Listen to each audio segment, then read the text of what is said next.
Child. The story of Lot is just a lot.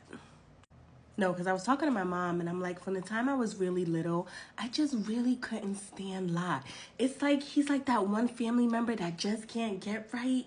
Like no matter how much guidance he get, he always want to do things his way, not realizing that his way is just always jacked up. And then you always got to run and get him out of trouble. That's Lot. So what had happened was, y'all remember when I told you about how Abraham got all these riches basically because of Sarah? Well, this is exactly where we're introduced to Lot as well. And if you don't know what I'm talking about, the whole Sarah getting all these riches part, then you need to catch up to the Bible Tea Party. You are missing on some stories. Go catch up on the YouTube channel.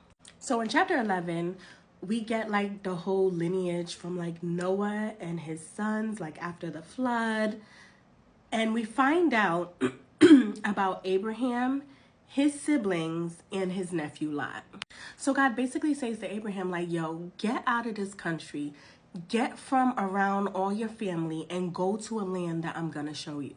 And God is like, I'm going to bless you. I'm going to make you into this great nation. I'm going to make you into this great name. I'm going to give you so many blessings. Isn't it amazing that sometimes in order to get those blessings and to find your purpose and your calling in God, that you actually have to separate from things that you've always known? Child, that's a whole nother sermon for another day. So the Bible says that Abraham took his wife Sarah, took his nephew Lot, and all of their possessions and was completely obedient and just went. And now we know this part of the story, like there was a whole famine and like they come into Egypt and Abraham is like, yo, you a baddie, tell everybody that you're my sister, and she gets taken, and we're gonna fast forward through that. And so now we're at the part of the story where Sarah gets taken back and Abraham now has all these riches, but so does Lot. I mean, they got so much stuff and so much cattle, and they're like completely wealthy now that there isn't enough space in the land that they've occupied for both of these men to have all of these things. And now Abraham men's them is arguing with Lot's men's and them. It's all causing all kind of strife. And Abraham is like, we can't do this. So Abraham is like, young boy, like, we not about to have no strife between us or our men. There's big enough land where you can go your way and I'll go mine.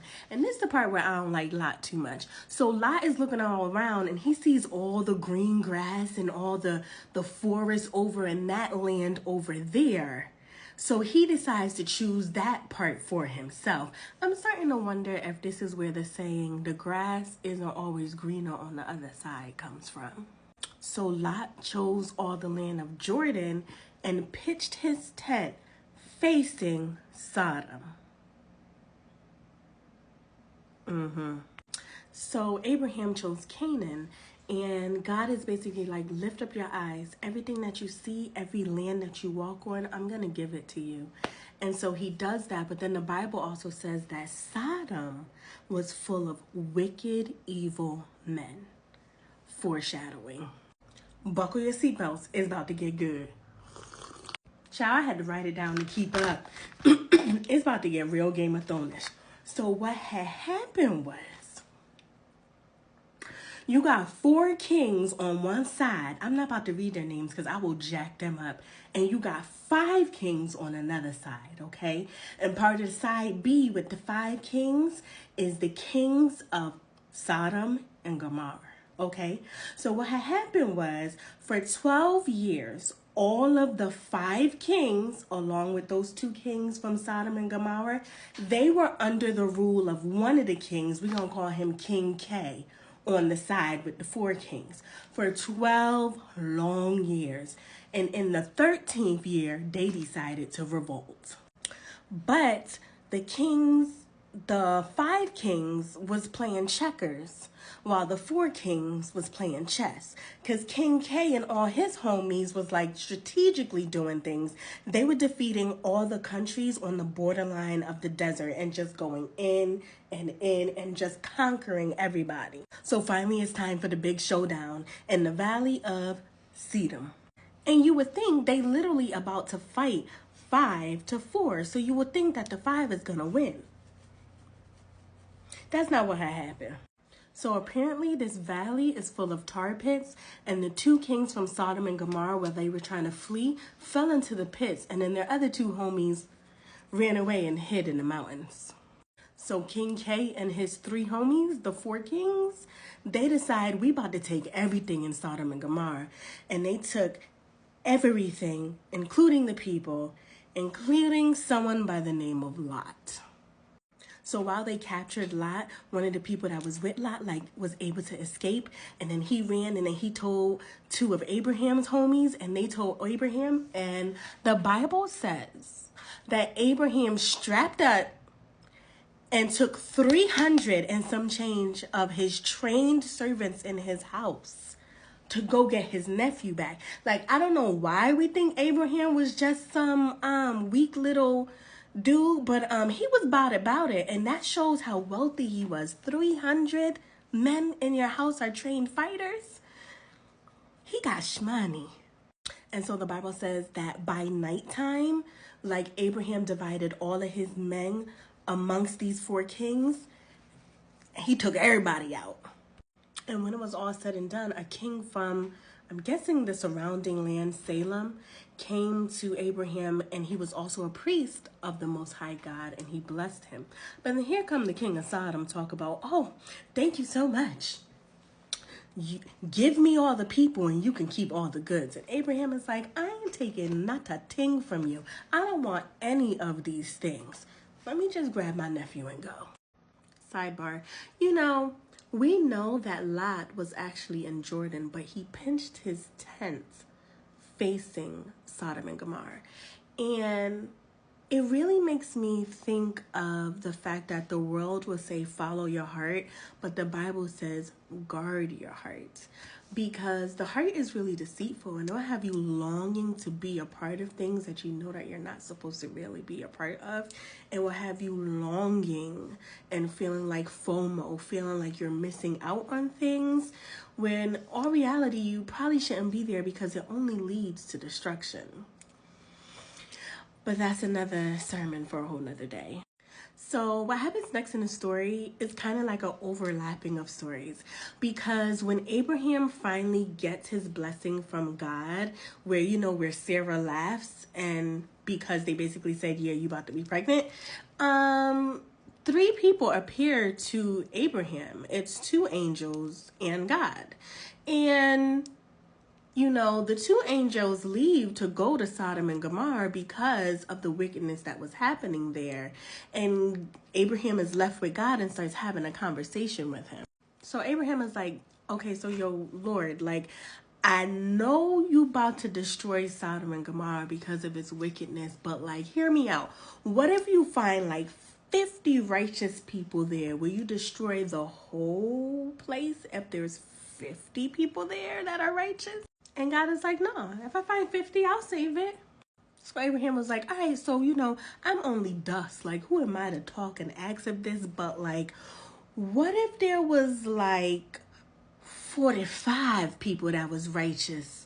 Would you destroy it then? And God is like, no. And then he's like, what if there's, 40? Would you destroy it then? And God is like, nope. And he was like, okay, God, hear me out. What if there's only 10 righteous people there? Will you then spare the land? And God is like, even if there is 10, I will still spare the land. There wasn't even 10 righteous people up in this place. Just wicked. So the two angels enter into Sodom, and Lot is at the gate. And the word says from the time that he sees them, he bows down to the ground and he's like, my lords, please come in, let me be your host for the night. You don't want to be out here in these streets. Come stay with me. So the angels go to Lot's crib. He cooks a whole big feast. He washes their feet. He's being the best host ever. And then the Bible says that all the men's them, even the boys of the city, surrounded the house. And they Lot, who the pretty men you got up in there with you? Tell them come out here, let's see what they look like. Child, they was trying to break the door down to get to the angels. They was like, first of all, Lot, you a visitor in this land. You need to open up this door. We only trying to sleep with them. That's it. You know how we get down. Open the door. Child. So Lot goes outside, closes the door behind him. He's like, listen, please do not do this. This is too wicked. I have 2 daughters who are virgins. You can have them instead of messing with these men. So then the men's them become angry, and they was like, oh, now we about to do worse to you than we was going to do to them. And they start pressing on the door even more. So then the angels reach out and blind everybody out there so they can't see nothing. So here's a really important detail that I think people skip over all the time. So the angels say to Lot, do you have any other family here other than your wife and your 2 daughters, because we about to destroy this whole place. It's about to go down, and you need to gather up all your family. And this is where Lot says, I have sons-in-laws who are married to my daughters. But here's the thing, they didn't commensurate, whatever the C word is. They didn't have sex yet. So they didn't lay and get to know them yet to confirm the marriage. So Lot goes to his sons-in-law like, listen, we got to get out of this town. We got to get out of this city. It's about to get destroyed. And these dudes laugh at Lot and start mocking him. So they got left. So there's this like really beautiful imagery of part of this story where the angels grab hold of Lot's hands, his wife's hands, his daughter's hands, and I just picture them all like in a line holding hands and running out of the city to get to the gate. And it's like the angels completely guided them and protected them during that time. But there comes a time when the angels have to leave them so that they can go and do what they need to do to destroy the city. And it's at this time where Lot, his wife, and his daughters no longer have that protection or that guidance. They're no longer holding hands. And the angels say to Lot, listen, you got to run. You got to run to the mountains. You have to hide in the mountains. And the one thing that you need to do is do not look back. So once again, people are giving Lot guidance, but once again, he wants to have it his own way.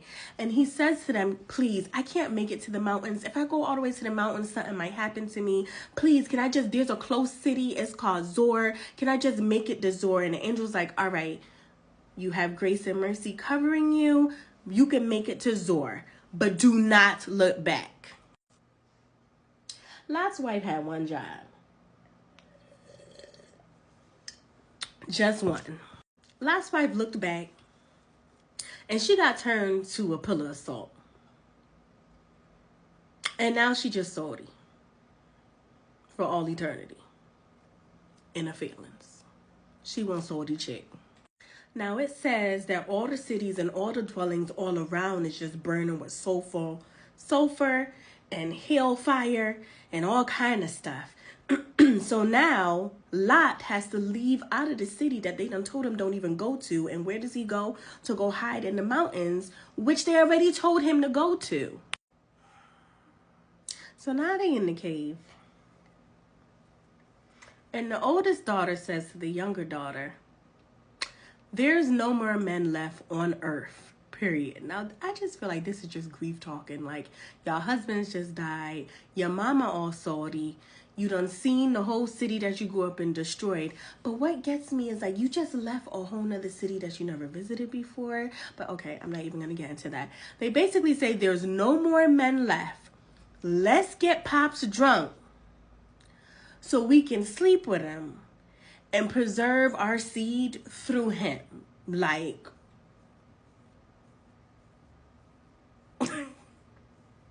yeah. And the Bible says the oldest one got him drunk, went in, raped him. And I say rape because there was no consent, and it says that he didn't know when she lay down or when she rose back up. So he was completely like tore from the floor. And then it was time for the younger sister to do her job next. And the oldest daughter had a son named Moab, which is the father of the Moabites. And the younger daughter had a son named Ben-Ami, which is the father of the Ammons. There are so many lessons to unpack in this story. So the Moabites and the Ammonites became a people that were cursed, and they were a culture full of sexual immoralities and incest. They grew to be powerful nations, and throughout the journey of the Israelites, they became a problem to them. They were constantly distracting them and getting them to serve other gods. It's almost like the Israelites were like Lot, constantly pitching their tent and watching other cultures, wanting to be like other cultures and what they did, rather than being under the grace and protection of following the one true God. And as much as I constantly say that the Israelites are so disrespectful and they get on my nerves, we act just like them. We're constantly letting go of God's hands, coming from under his grace, under his protection, and cuffing ourselves to things of the world that truly don't serve us and only lead to destruction. However, as God has continually done through the history of time, all the way from Adam and Eve, when we mess up, he always has a way to redeem us. So although the Moabites was responsible for the oppression of the Israelites, they were a shunned people. Other cultures and different countries didn't even bang with the Moabites. There was one Moabite woman by the name of Ruth.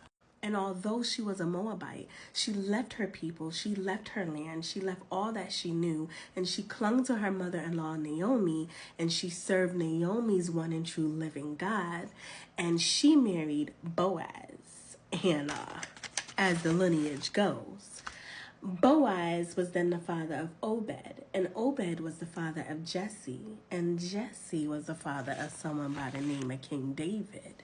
And from King David, we know that Jesus Christ was born. Won't he do it? One of the biggest lessons in this whole story of Lot's journey is Lot's wife. The shortest verse in the Bible is Jesus wept. But there's actually another short verse. It's Luke chapter 17, verse 32. And it's in red words. And we know red words mean Jesus said it. And you know, J is Bay. Jesus before anything else. That's the queendom thing. And Jesus says in that verse, remember Lot's wife.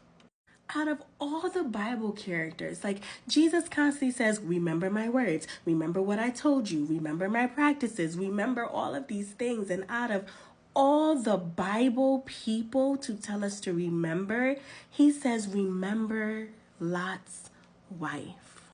And if we're honest, we only know one thing about Lot's wife. There's only one thing to remember. Child, they ain't even say her name. The one thing to remember is do not look back. The one thing to remember is that she was disobedient and looked back. The question to really ask yourself is like, what are you looking back for? What are you looking at the past for? What is there for you? If you already made it through out of it, it's history, and that's exactly where it belongs, in the past. So many times we are still clinging to the things of our past. We're clinging to the hurt of the past, people from the past, places that we used to do, the person that we used to be. And none of those things no longer serve us. Yet, we constantly want to take a peek back there. Let it go. Stop focusing on what's behind you and start focusing on who's inside of you. And another big lesson that's a little hard for me to admit is maybe I can't stand Lot so much because he reminds me of me. There's so many times I did things my way, and God had to constantly come and rescue me. It's just easier to point my fingers at someone else. Let me know your favorite price of this, and as always, ain't no tea like Bible tea, honey. Keep sipping with me.